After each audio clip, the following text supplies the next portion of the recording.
Buenas tardes a todos. Es un placer compartir con todos ustedes este encuentro. Superado algunos temas técnicos, espero que puedan estar todos cómodos y abiertos a recibir esta pequeña charla. El tema fundamental de la charla tiene que ver con el enfoque que tiene la medicina ayurvédica frente a la persona en la salud y en la enfermedad. Aquí puse algo que tiene que ver con la persona y con la enfermedad. Para la medicina ayurvédica es más importante la enfermedad que tiene una persona y la persona que tiene esa enfermedad. Es más importante la persona que tiene esa enfermedad y no tanto la enfermedad que tiene esa persona. No obstante eso, hay líneas de enfoque y de tratamientos que son tanto para la persona como para la enfermedad.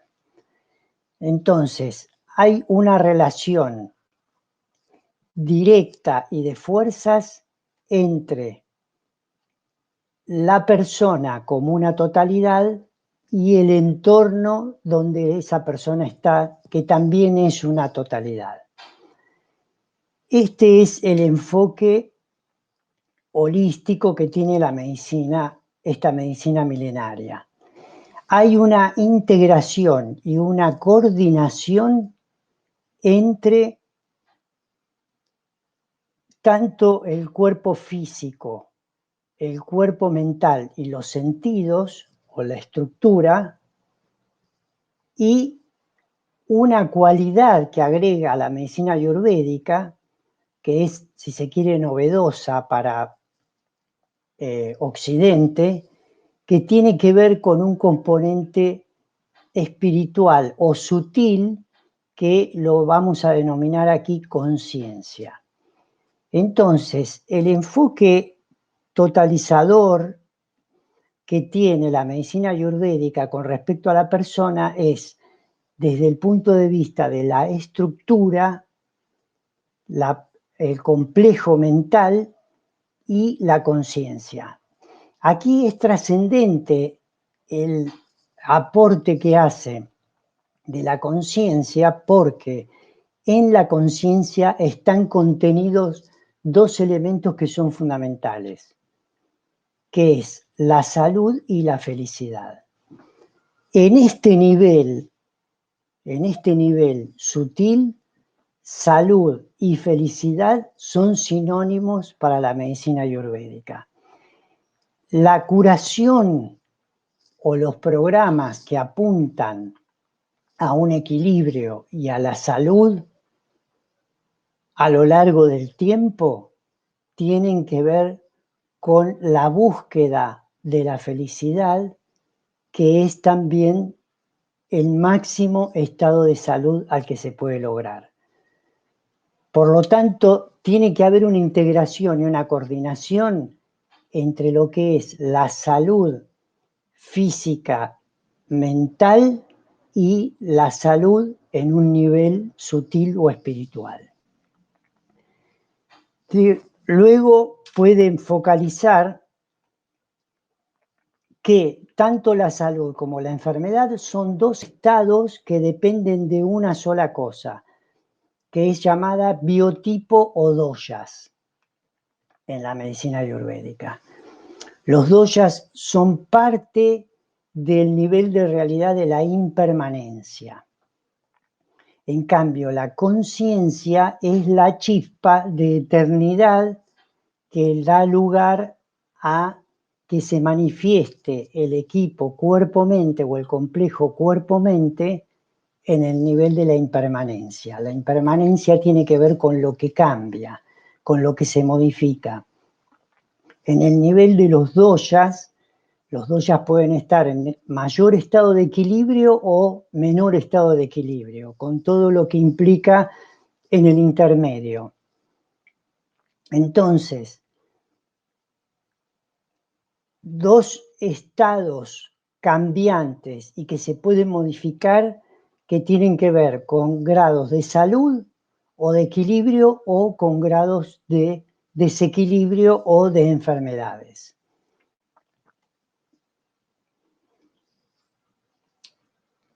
Esta medicina aporta una herramienta muy importante que tiene que ver con que no curamos los terapeutas o los médicos que nos dedicamos a la medicina ayurvédica. Lo que creamos es un ambiente favorable y propicio para que el organismo y en realidad la naturaleza o el orden natural que opera en el organismo pueda restablecer el equilibrio en los doshas.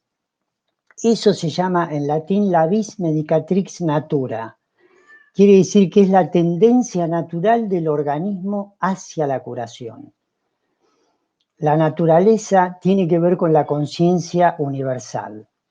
Esa conciencia universal operando en el organismo como conciencia individual es la que termina curando. Fíjense que hay una palabra aquí que es terapeuta, que viene del griego, que quiere decir terapeuo, que es atender. Atender quiere decir que se crean esas condiciones favorables para que tenga lugar el proceso de curación. En realidad se da en el espacio sutil. Entonces, el concepto de salud desde el punto de vista de la Ayurveda tiene que ver con el cuerpo, con la mente y con el entorno. Aquí hay un concepto que quiero destacar, que tiene que ver con la capacidad o la tendencia autoorganizativa de todos los sistemas vivientes. La persona es una totalidad, cuerpo, mente, sentidos y conciencia. Ese es el trípode de la existencia desde el punto de vista védico, que Veda es el cuerpo de conocimiento del cual surge la Ayurveda. Esta tendencia autoorganizadora depende de que los doshas, como la palabra lo define, dosha quiere decir desequilibrio, quiere decir caos o quiere decir no equilibrio, estado de alteración, estado de desorden. La entropía o el desorden es el que estimula la evolución hacia la autoorganización. Entonces, la persona como una totalidad influye y es coorganizadora del entorno y el entorno es coorganizador del equipo cuerpo, mente y sentidos. Esto está muy desarrollado en la medicina ayurvédica porque el entorno influye directamente sobre la dinámica de estos doshas, que pueden tener mayor o menor grado de desequilibrio. Los cambios de clima, el nivel de humedad, la presencia de viento, si es viento cálido, si es viento frío, todo eso influye a través de los 5 elementos del entorno, interactuando y provocando modificaciones bruscas en los 5 elementos que constituyen al cuerpo, mente y sentidos.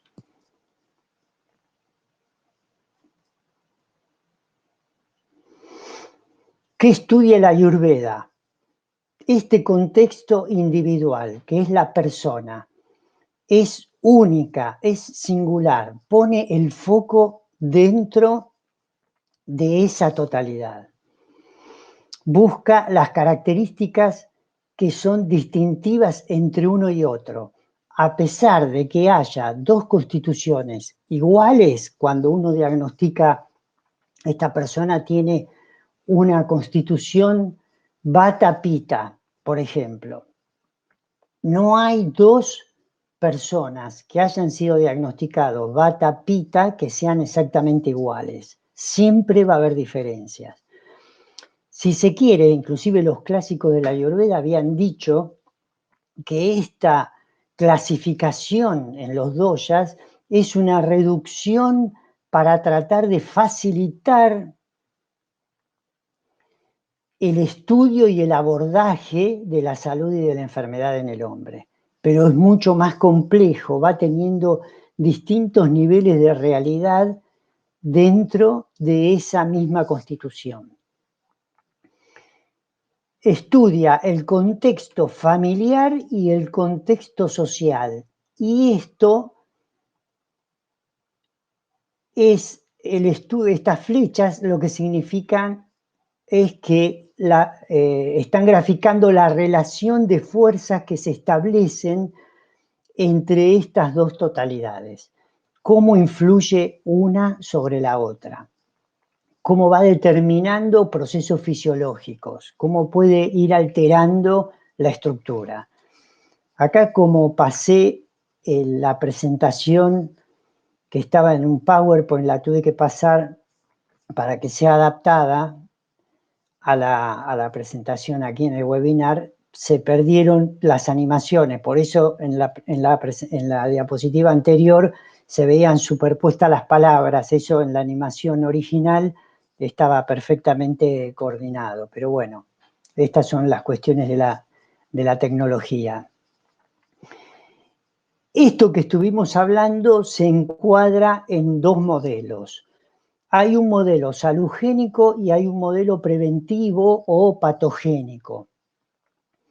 El Ayurveda toma los dos modelos, incluye a los dos modelos.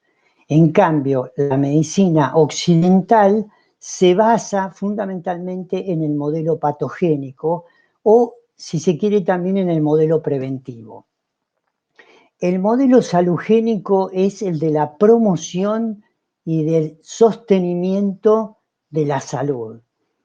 Incluye al modelo preventivo, pero el preventivo está más enfocado sobre la patología y sobre la enfermedad. Aquí, en el modelo salugénico, se le da participación activa en su curación a la persona. Cuanto más conciencia tenemos de nosotros mismos y de la salud, mayor nivel de salud, de sistema inmunológico, de armonía entre lo psicológico, lo emocional, lo nervioso, lo endocrinológico, lo inmunológico, vamos a tener.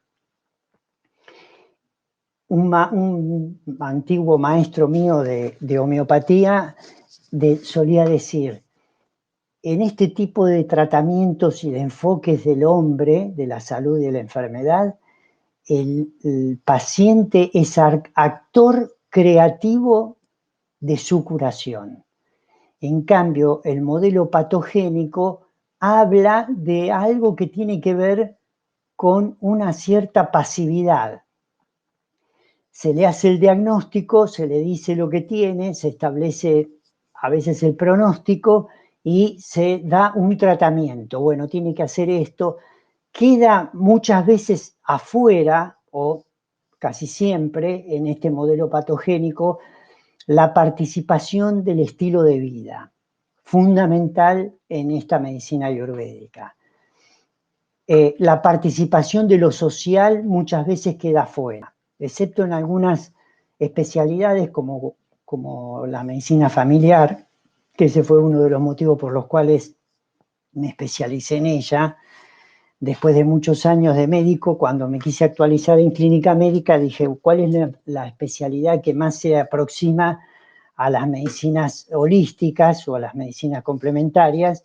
Y es la medicina familiar. Y realmente es así porque tiene en cuenta la salud del individuo inserto en una familia, por lo tanto influye sobre la salud familiar influye sobre el individuo y a su vez la familia influye sobre la sociedad. Quiere decir que la salud tiene esos tres niveles totalmente integrados: el individual, el familiar y el social.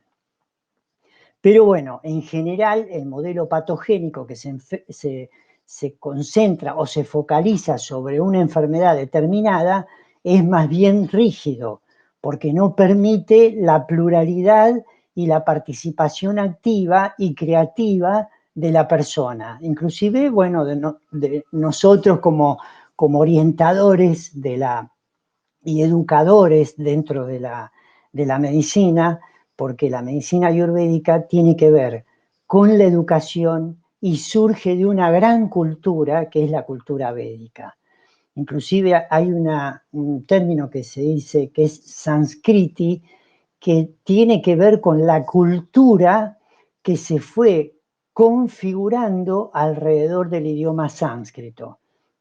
O sea que el sánscrito es mucho más que un idioma, es una verdadera cultura, y de esa lengua, de ese idioma en el que están expresados todo lo que es el conocimiento védico, que es esta gran cultura, dentro de esa gran cultura están las vertientes que tienen que ver con el aspecto médico.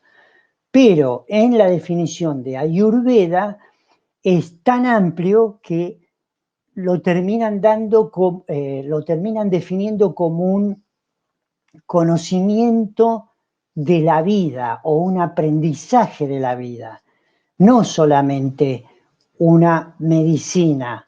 O sea, incluyen a la medicina, pero es el aprendizaje de la vida para llegar a establecerse en esa felicidad que yo les decía que es la esencia de la conciencia. Entonces, el modelo salugénico nos aporta una cantidad de herramientas enormes para la protección y para la promoción de la salud. Por eso las vamos adaptando a los cambios que se van dando en el entorno. Por lo tanto, estudia a la persona en su totalidad. Y el modelo patogénico, y dentro de este modelo patogénico hago mención a la prevención porque el ejemplo típico es el de la vacuna. Ahora que estamos en plena pandemia y está en danza todo el tema de la vacunación, nunca más vigente que esto para mencionarlo. La vacuna se focaliza sobre, como pasa por ejemplo con el COVID, se aísla la proteína del COVID para generar un antígeno, como se llama, es un estímulo sobre el sistema inmunológico que cuando entra en el organismo se encienden una serie de alarmas, un mecanismo muy complejo que tiene el sistema inmunológico para que genere anticuerpos que sean específicos para esa proteína, para esa enfermedad. Entonces, de ahí que dicen que este modelo es pasivo y el modelo salugénico es un modelo activo, con gran participación en todo lo que tiene que ver con la persona. Estas son algunas cosas que yo fui sacando porque la charla tiene este primer aspecto, esta primera aproximación que tiene que ver con resaltar los aportes que hace la medicina ayurvédica acerca de la persona y de la enfermedad. Interesa saber quién es la persona que tiene determinada enfermedad. Jerarquizar los síntomas y hablando de los diagnósticos que se hace en el modelo salugénico, salutogénico, el Ayurveda tiene 10 diagnósticos para llegar a diseñar un programa de tratamiento. Si se quiere, la medicina occidental hace todo un reduccionismo que termina haciendo, bueno, buscando de una manera muy intensa el diagnóstico de la enfermedad o de las enfermedades para luego establecer la clasificación, el pronóstico y los tratamientos.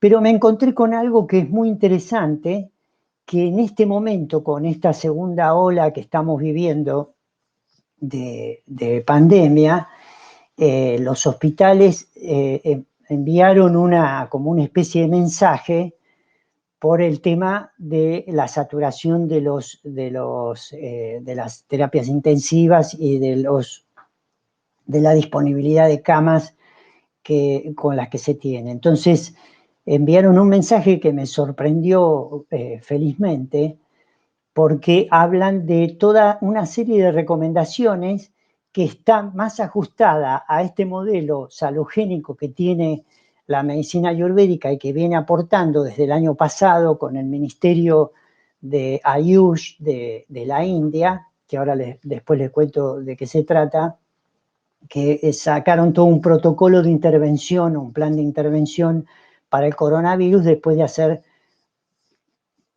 una serie de investigaciones en tiempo récord, ¿no? Porque estábamos muy acuciados por la realidad que estábamos viviendo.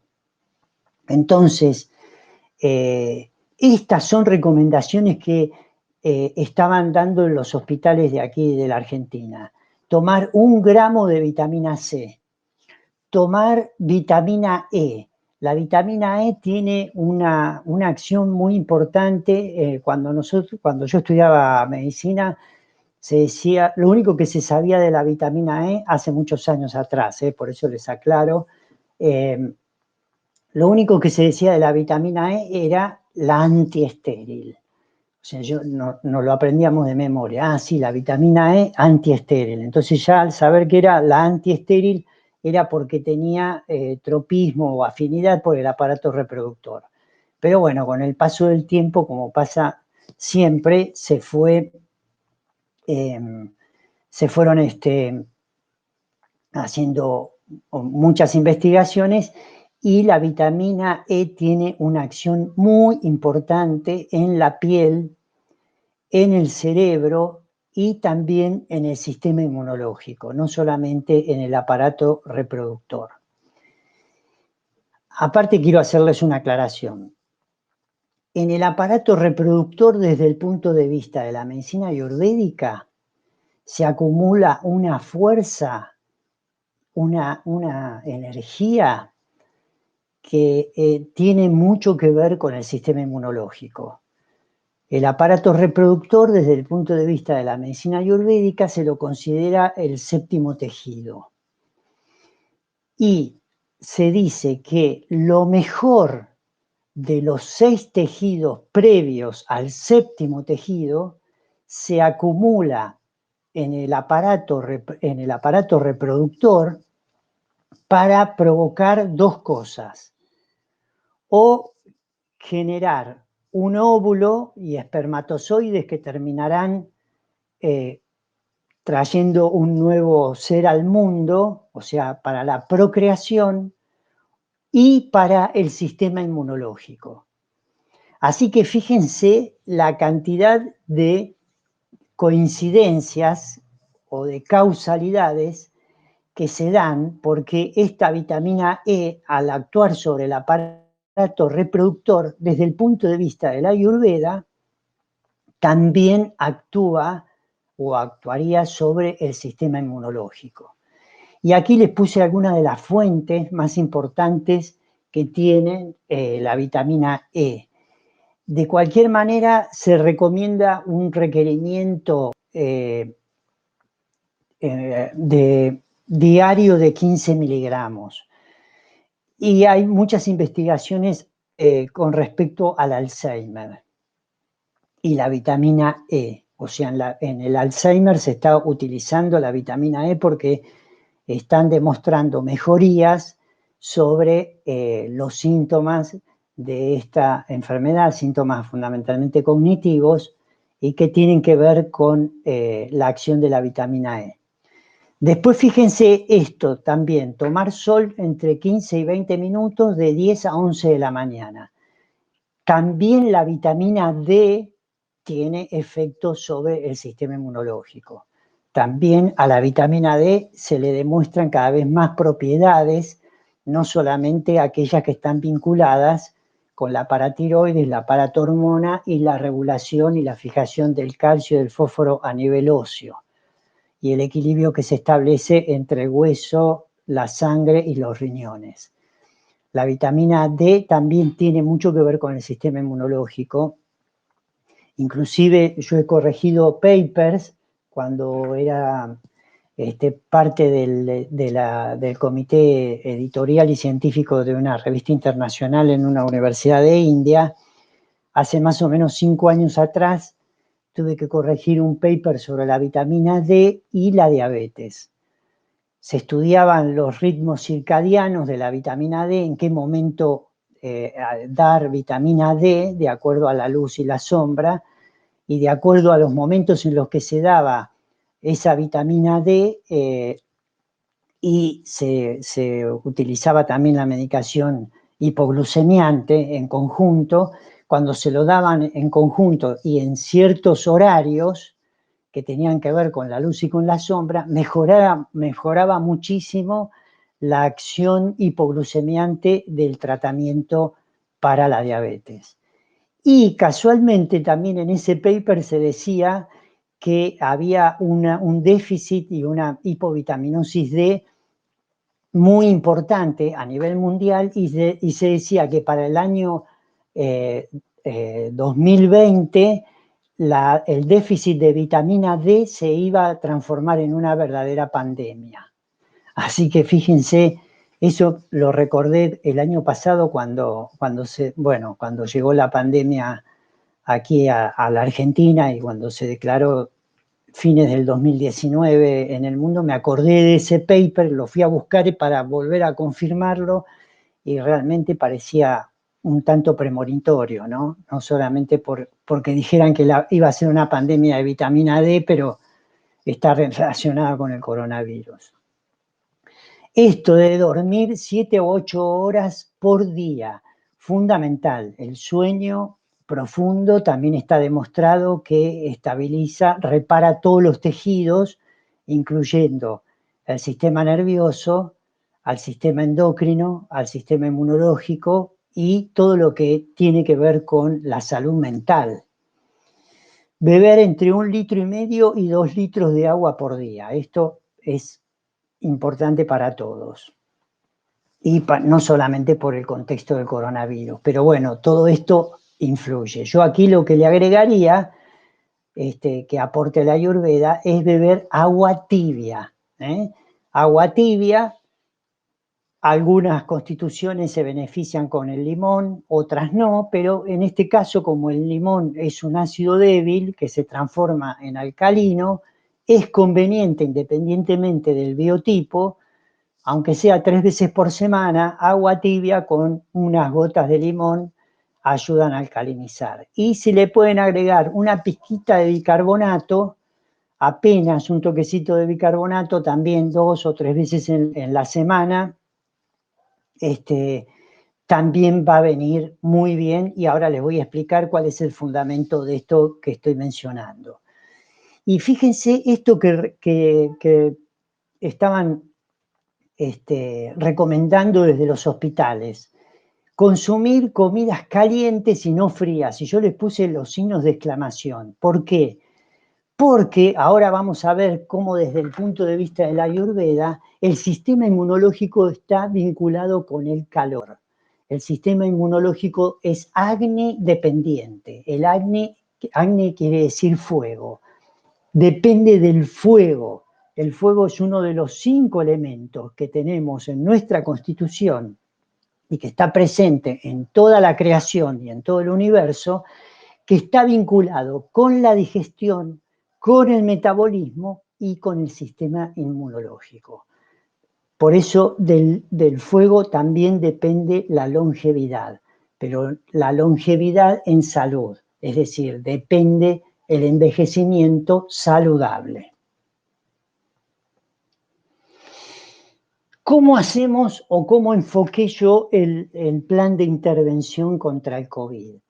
¿Cómo nos enseñó el Ayurveda los primeros maestros y los clásicos? Con los 3 upastambas. Upastamba quiere decir los 3 pilares. Upastambas son pilares. La dieta, que se llama ahara en sánscrito. El estilo de vida, que se llama vihara. Y el tratamiento propiamente dicho, que acá dice, está medio cortado, pero dice Oshadi, que Oshadi tiene que ver con la utilización de los medicamentos, que provienen de todos los reinos tanto del vegetal, del mineral, del animal, e inclusive se utilizan secreciones patológicas y demás. Se utiliza todo en el Ayurveda, se utiliza absolutamente todo. Oshadi es el nombre de la deidad que protege y que preside a las plantas y a los árboles. Y de ahí que ellos dicen Oshadi es el tratamiento propiamente dicho. Entonces, fíjense, esta tríada es la base, es uno de los cimientos de la Ayurveda. ¿Qué decían los clásicos? Decían que solo con dieta y estilo de vida, volvemos a lo que les explicaba antes, modelo salugénico o salutogénico. Ellos fueron súper humildes. Miren lo que les digo hoy, después de casi por lo menos 30 años de medicina ayurvédica. En los primeros años de la medicina ayurvédica, cuando estudiaba, había leído que con dieta y estilo de vida se curaban el 60% de las enfermedades. Y hoy, inclusive demostrado con evidencia científica desde la medicina occidental o desde la medicina oficial, estoy en condiciones de decirles que se curan más, mucho más del 60% de las enfermedades. Hoy escuchaba un video de un gurú, de un Sadguru de la India, que estuve en el Ashram de él hace unos años, en el 2017, 2018, estuve en el Ashram de él, que hoy es multitudinario, lleva mucha gente, y decía que con la dieta y el estilo de vida se curaban el 90% de las enfermedades. Pero lo que yo les digo de la evidencia científica, hace muchos años atrás, en un trabajo que yo presenté en distintos congresos e inclusive en una clase que di en India, para un curso que habíamos organizado allí en India, se habían estudiado una gran cantidad de pacientes durante 14 años, se había hecho el seguimiento sobre los principales factores de riesgo cardiovasculares, sin intervención absolutamente de ninguna droga.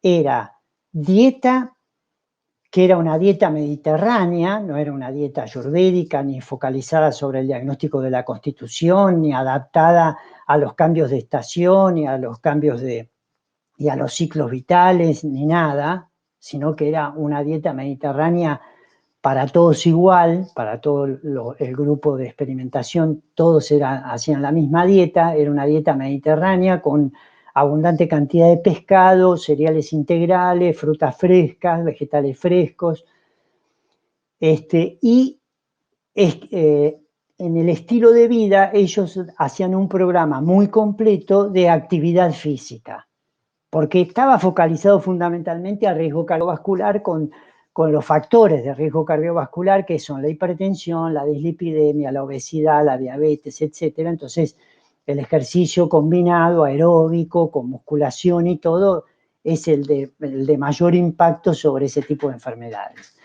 La cuestión era que también había enfermedades también que tenían que ver con el cáncer, no solamente era con el riesgo cardiovascular, pero más que nada estaba focalizado sobre el riesgo cardiovascular.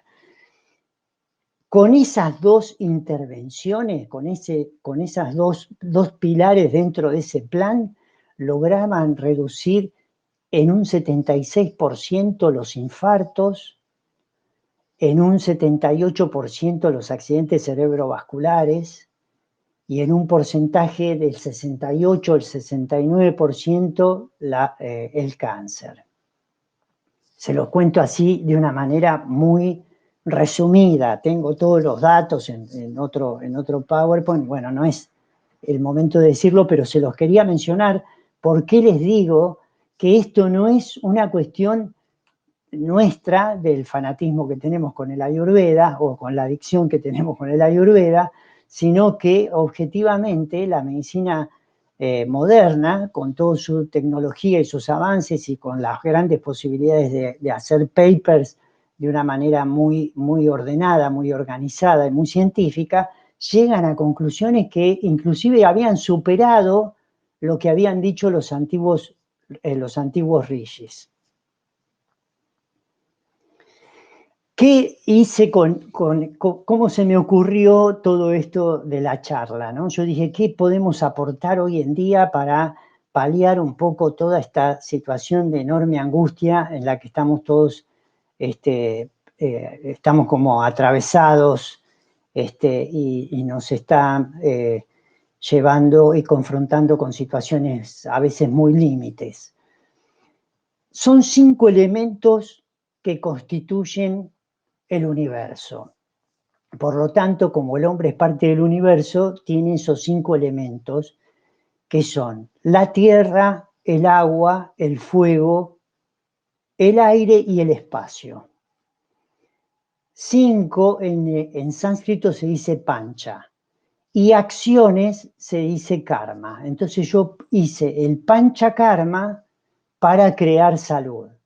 El panchakarma, hago esta aclaración porque en la audiencia seguro que hay muchos de mis alumnos y médicos ayurvédicos muy bien calificados y todo, y conocen qué quiere decir panchakarma en la terminología de la ayurveda. Panchakarma quiere decir 5 acciones para desintoxicar el organismo y para llegar a las causas de las enfermedades. Es un programa muy completo y muy profundo.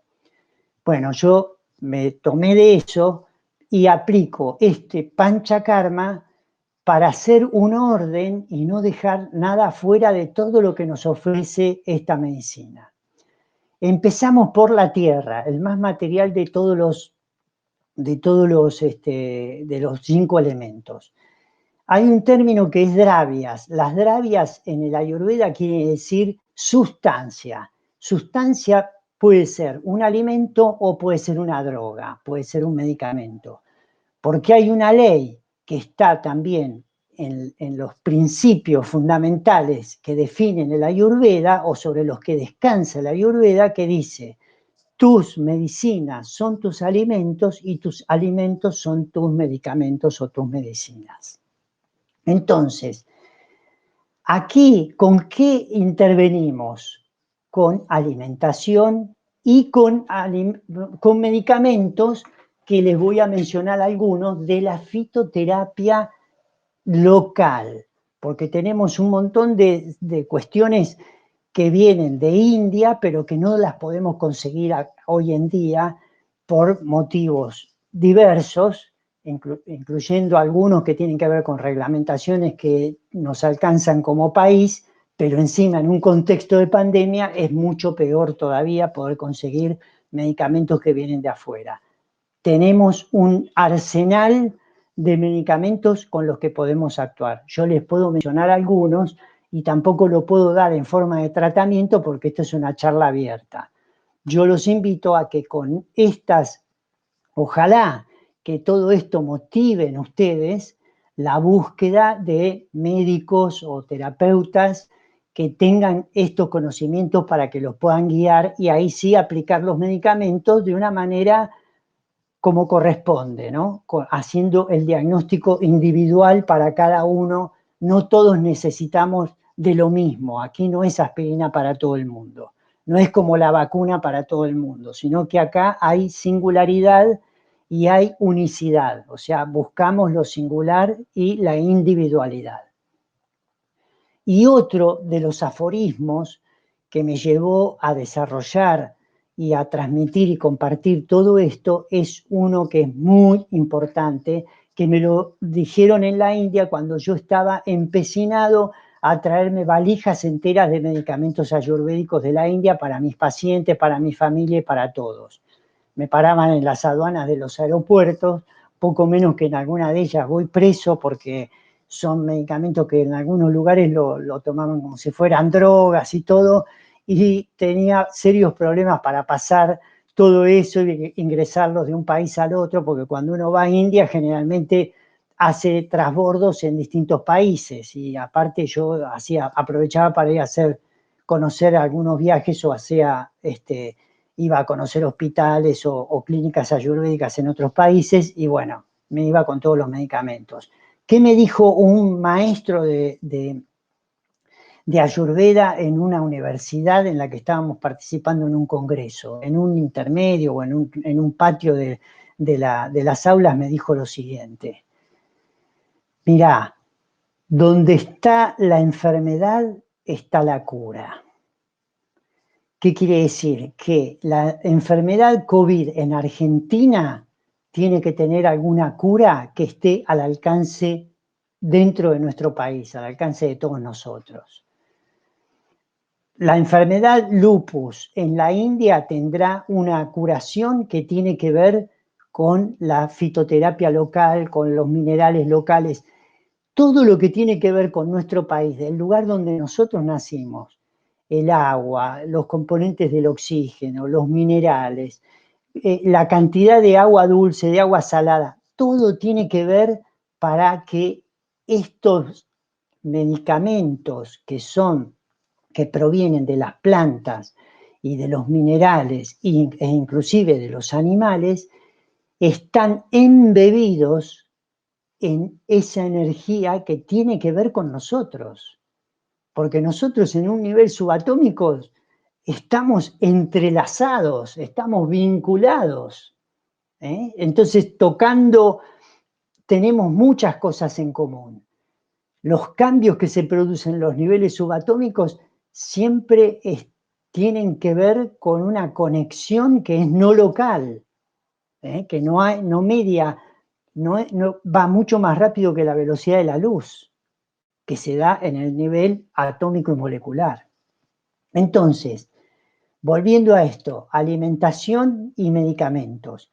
Y la tierra está vinculada con todo lo que tiene que ver con el olfato. Por lo tanto, aromaterapia también va a aportar su granito de arena.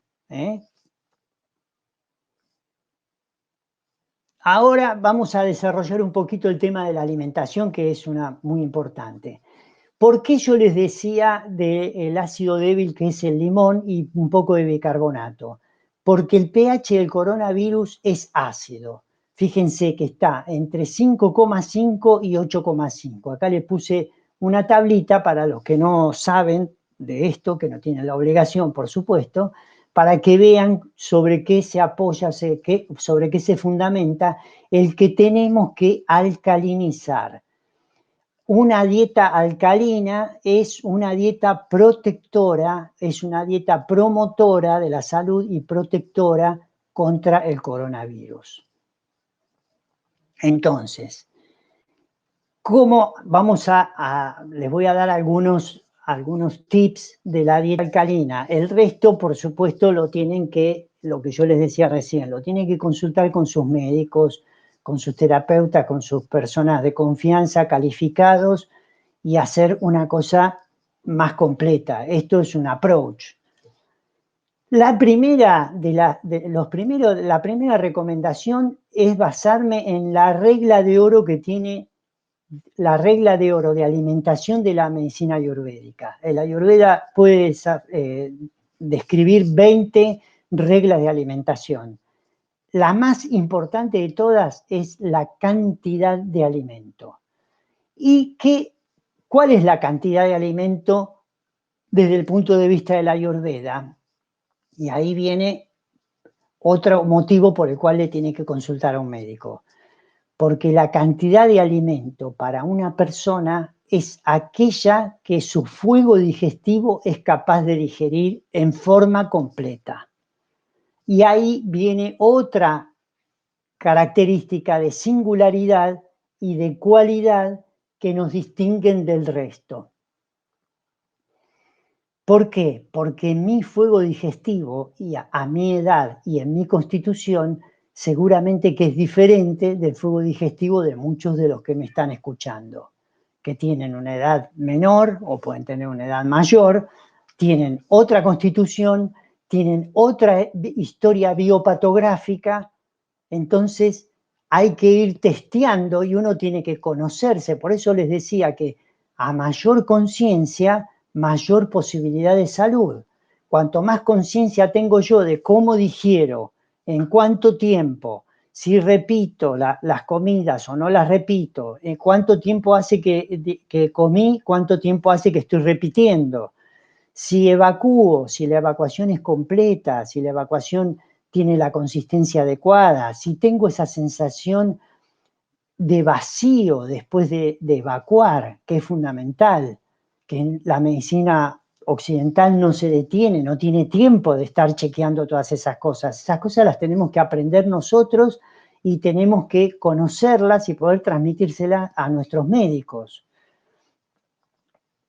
Cuando uno ingresa un alimento, se generan nutrientes y toxinas o material de desecho. Por lo tanto, siempre hay material de desecho cada vez que uno come. El Ayurveda dice que se debería evacuar cada vez que uno come. Si no es así, por lo menos una vez al día o dos, si es una vez al día, tienen que tratar de prestar atención a que la evacuación sea completa, que sea en cantidad y en forma, y que tengan esa sensación de vacío luego de evacuar. Eso pone la característica de que es completa. ¿Por qué les digo esto de la cantidad? La cantidad, si ustedes hacen una dieta súper alcalina, miren lo que les digo, bien alcalina, siguen paso por paso, pero no respetan la cantidad, la dieta esa alcalina se transforma en ácida en el organismo. Se transforma en ácida, no les sirve para nada. O sea que la cantidad es fundamental. 2 litros de agua alcalinizada. Esto que yo les decía recién, le ponen una pizquita de bicarbonato de sodio en el vaso de agua, agua tibia, es suficiente. Comer abundante cantidad de frutas maduras y vegetales, y alguna porción de vegetales que sean orgánicos y de frutas que sean orgánicas. Traten de evitar las frutas crudas. Son importantes las compotas tibias inclusive, y enriquecidas con pasas de uva, con almendras, con castañas, que son alcalinas, son todos elementos alcalinos. Tibio, que sostengan y que estimulen al fuego digestivo para que pueda digerir. Eso ayuda muchísimo al fuego digestivo, a la digestión, al metabolismo y al sistema inmunológico. Muy importante, eliminar las harinas blancas. Son súper ácidas cuando se empiezan a metabolizar y asimilar. Los edulcorantes son ácidos y no hay, son xenobióticos se llaman, no tenemos con qué digerirlos. Las vitaminas sintéticas en cantidad también, las gaseosas ni hablar. Las bebidas colas tienen un pH de 1 a 2. Imagínense, acuérdense de la tablita, súper ácidas, súper ácidas. Disminuir la cantidad de sal. Algunos drenadores hepáticos, háganse té de diente de león, té de carqueja, té de burrito, té con semillas de hinojo, con semillas de comino, la salsa parrilla, por ejemplo, es una planta muy, muy importante como drenadora de orina, pero también drenadora renal, pero también es importante como desintoxicante para la sangre, para el sistema inmunológico también. Hacer ayunos no es no comer nada, sino los ayunos también tienen que ser prescriptos por una persona que conozca. Ahora están muy de moda los ayunos intermitentes. Simplemente una vez por semana o 2 veces por semana hacerse un jugo de vegetales. Tomar 4 a 6 vegetales que no sean ácidos, no le pongan cebolla, ni ajo, ni espinaca, ni morrón, ni pepino, ni tomate. Cocinarlos, ponerles comino, ponerles hinojo, ponerles 1 o 2 granos de pimienta negra, un par de rodajitas de jengibre y una vez que está todo cocido, lo licúan todo, le agregan cúrcuma, le agregan algunas laurel, lo que son polvos los agregan al final y toman un buen tazón a la noche temprano, lo más temprano que puedan, y se van a dormir temprano. Eso solo una vez por semana, 2 veces por semana, ya es considerado un ayuno y estimula mucho la desintoxicación y el sistema inmunológico. Práctica de actividad física, la práctica de yoga, ahora después lo vamos a ahondar un poquito más. Contacto con la naturaleza. Esto aumenta los iones negativos y también reducir el tiempo en los lugares cerrados o con luz artificial, y esto de las pantallas, porque también terminan acidificando. Reducir estas cosas ayudan a la alcalinización. Pasamos al siguiente elemento, que es el agua. El agua tiene que ver con los masajes, que en la Ayurveda está muy desarrollado, eso tendrán que verlo con su terapeuta ayurvédico, masajista, lo que sea, pero acá entran las terapias de agua, lo que les acabo de decir recién: agua tibia, agua caliente, té de hierbas, sopa de vegetales o jugo de vegetales, es todo terapia de agua. Siempre tibia o caliente, evitarlo frío. Acuérdense que hasta en los hospitales hoy en día se está recomendando evitarlo frío. Esto que le puse acá, SPA, que es un dato curioso. Quiere decir, SPA quiere decir salute per acqua. Es una terminología, viene del italiano. Es la salud por medio del agua. Eso es lo que quiere decir SPA. Y está vinculado con el gusto. Entonces, todo lo que tiene que ver con la meditación sobre el degustar y las tendencias nuestras de los deseos por los alimentos y por las bebidas, ayuda a este elemento que va a contribuir a nuestro sistema de defensas. Luego viene el fuego. Acá hay muchas cosas. Una de las principales herramientas o prácticas que aumentan el fuego en el cuerpo y en la mente, o que regulan el fuego en el cuerpo y en la mente, es el ejercicio físico. El trabajo muscular aumenta el fuego. Fíjense que a mí me pasa siempre. Cuando hago mi programa a la mañana de actividad física, muchas veces termino digiriendo, porque a través de los eructos me voy dando cuenta que termino de digerir la cena de la noche anterior. ¿Por qué? Porque el trabajo muscular me está aumentando el fuego. Y por esta ley del entrelazamiento cuántico, cuando yo toco el fuego digestivo, simultáneamente toco el fuego de todo el metabolismo de los tejidos, toco el fuego de la mente y toco el fuego del sistema inmunológico. Por lo tanto, que yo tenga discernimiento y que yo haga meditación en la autoindagación, en la autoobservación, estoy trabajando con mi fuego mental. Y el fuego mental, por conexión no local, y como les decía, entrelazamiento cuántico o teorema de Bell, también se llama, va a impactar sobre el fuego digestivo, sobre el fuego del metabolismo y sobre el sistema inmunológico.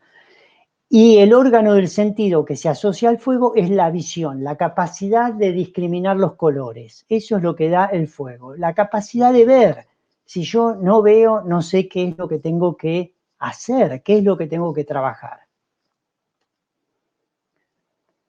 Y aquí me falla la animación, pero estaba recontra bien armada. Aparecía digestión, metabolismo, complejo mental, forman una tríada que está completamente integrada, está completamente coordinada. Y ese es el concepto de Agni que aporta la Ayurveda con más de 5.000 años. Agregándole que en estos últimos 3 años, 5 años, en Europa un furor, la flora intestinal, la probiota, fundamental para el sistema nervioso, sistema inmunológico, sistema endocrino y complejo mental, emociones y mente. Y el sistema inmunológico de la barrera intestinal, que esto se ha demostrado en estos últimos años, que el sistema inmunológico de la barrera intestinal es cuantitativa, fíjense lo que les digo, cuantitativa y cualitativamente el más importante del organismo. ¿Por qué? Porque la barrera intestinal tiene sus poros y tiene su vigilancia para que no entren los millones y millones y millones de microbios que constituyen la flora intestinal. Esos microbios son útiles en la luz del intestino, son inútiles y mucho más perversos y nocivos cuando vencen la barrera intestinal y entran al organismo. ¿Quién los vigila? El acné digestivo. ¿Qué parte del acné digestivo? El sistema inmunológico de la barrera intestinal.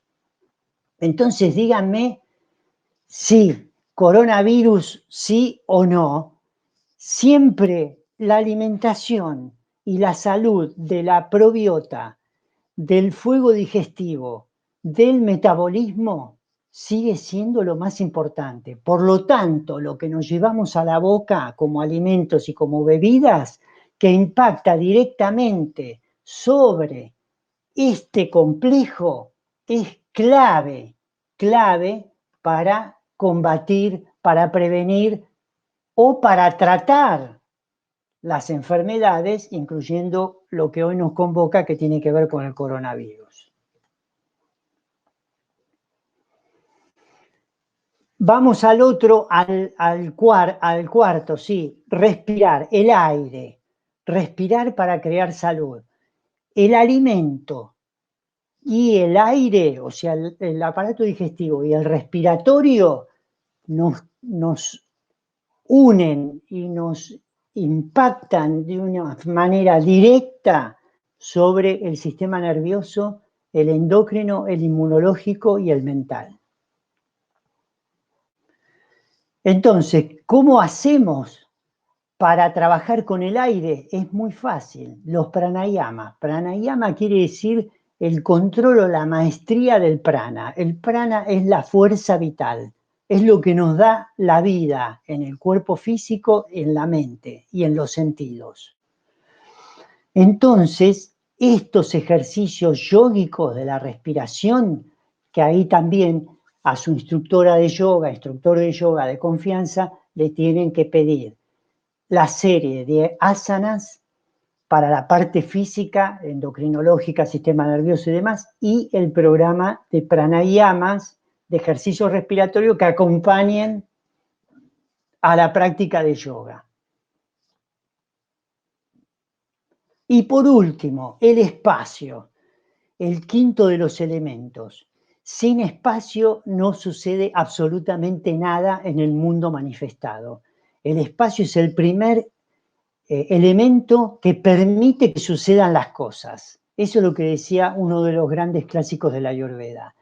El espacio es el que permite que sucedan las cosas. Es el gran escenario donde se monta todo el universo de lo manifestado.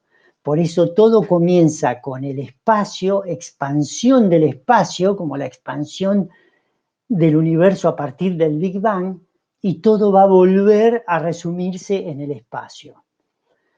¿Cuáles son las acciones que tienen que ver con el espacio? La meditación.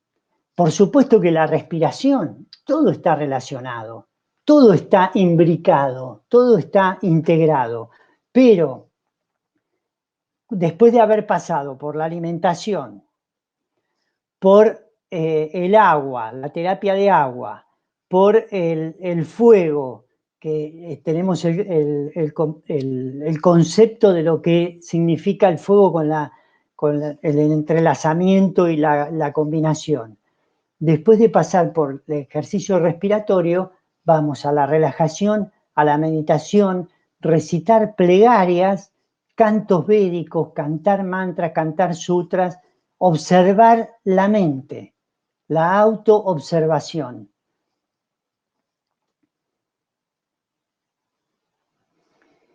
Bueno, sé que estamos mal de horario, pero empezamos más tarde también, así que, no sé, me voy a permitir seguir. Supongo que deben todos querer que diga ahora la última parte que tiene que ver con las plantas.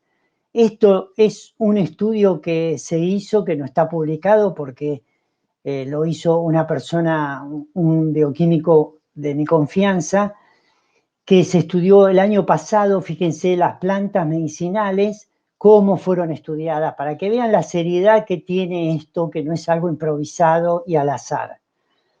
Fíjense que nos encontramos acá, cúrcuma longa, los cítricos, la Camellia sinensis, que es el té verde, de vuelta la cúrcuma, la Camellia sinensis, la olea europea también está, figura en varios lugares. El jengibre officinalis, que es el jengibre, el allium cepa, que es la cebolla, Camellia sinensis de vuelta, el eucalipto y ¿cómo se llama? El romero. Y acá aparece la Uncaria tomentosa. Estos son los principios activos que tienen acción sobre una, en este caso, una proteasa que tiene que ver con el coronavirus, no importa el nombre. Inhibe la replicación del coronavirus. ¿Ok? Entonces, ahí empezamos.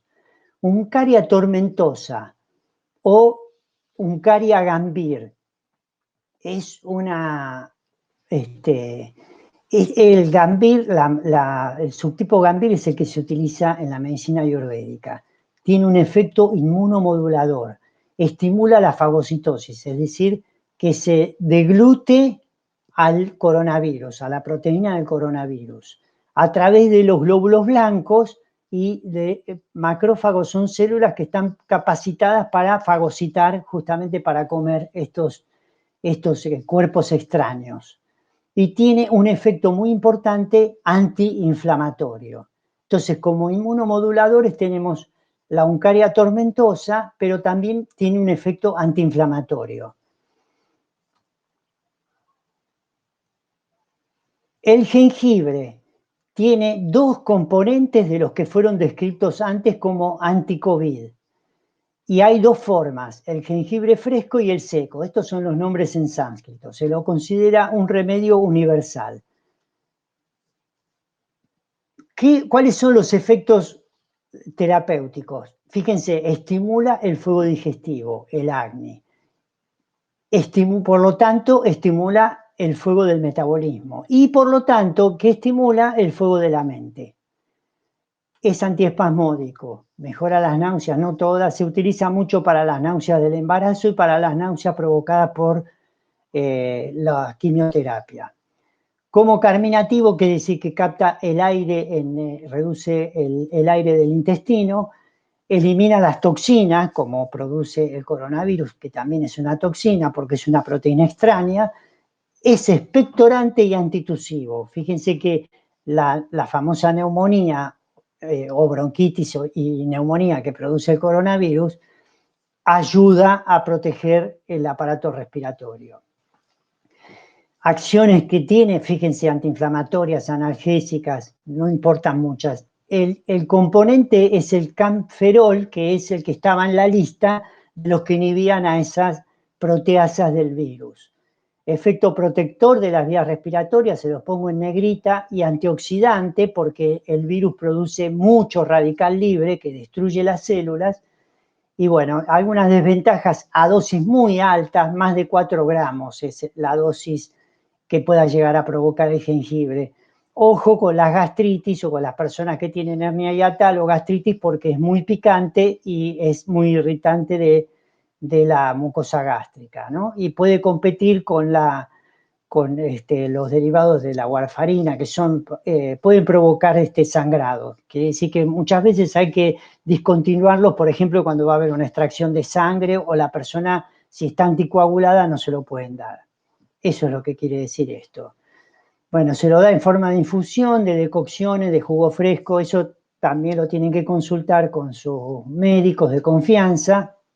Cúrcuma, dos de los componentes del anticovid. Esta es muy tridóxica, o sea, actúa para todos los doyas. Fíjense, promueve el metabolismo, corrige el exceso y la disminución de los factores de riesgo, como la glucemia, el colesterol. Ayuda a digerir proteínas, sobre todo de las leguminosas, pero fíjense que el coronavirus también es una proteína, así que puede contribuir por ese lado a tratar de desnaturalizarlo. Fortalece la digestión, antiinflamatorio, inmunomodulador. Excelente antibiótico y también es un gran regulador de la flora intestinal. Fíjense que cómo coincide con los fundamentos que le estuve dando antes.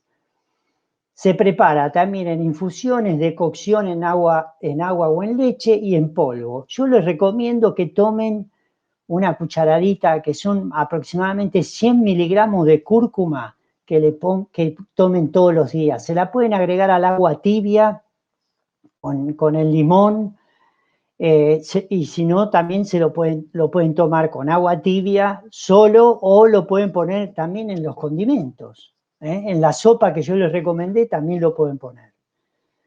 La Camellia sinensis que le dije, la planta de té verde, tiene 3 componentes anticovid y tiene un gran efecto protector sobre el árbol bronquial. Se puede tomar té verde, una cucharadita, que son 2.5 gramos, como té 2 o 3 veces por día. Y la otra, junto con la uncaria, la equinacia, tanto la purpúrea como la angustifolia, son estimulantes inmunomoduladores y tienen un efecto protector del tracto respiratorio. Fíjense, efecto muy potente inmunoestimulante. Bueno, y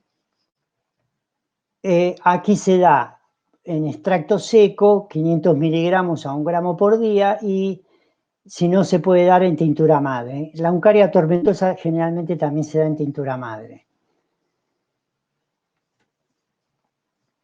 Y para terminar, acá les tenía también la animación, los quería invitar a que se sumen al curso de introducción en la medicina ayurvédica que estamos dando en la AMA, que ya comenzó, pero la inscripción está abierta hasta el 9 de mayo.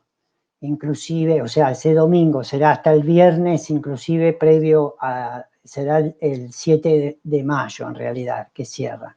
Y aquí les dejo el link como para que puedan ir al curso donde está la información y la forma de inscribirse. Bueno, muchísimas gracias por todo el tiempo, disculpen la demora, disculpen que comenzamos más tarde por estos desperfectos técnicos, y no sé si se pueden abrir el espacio para algunas preguntas. No sé si hay tiempo, Natalia, me parece que está coordinando.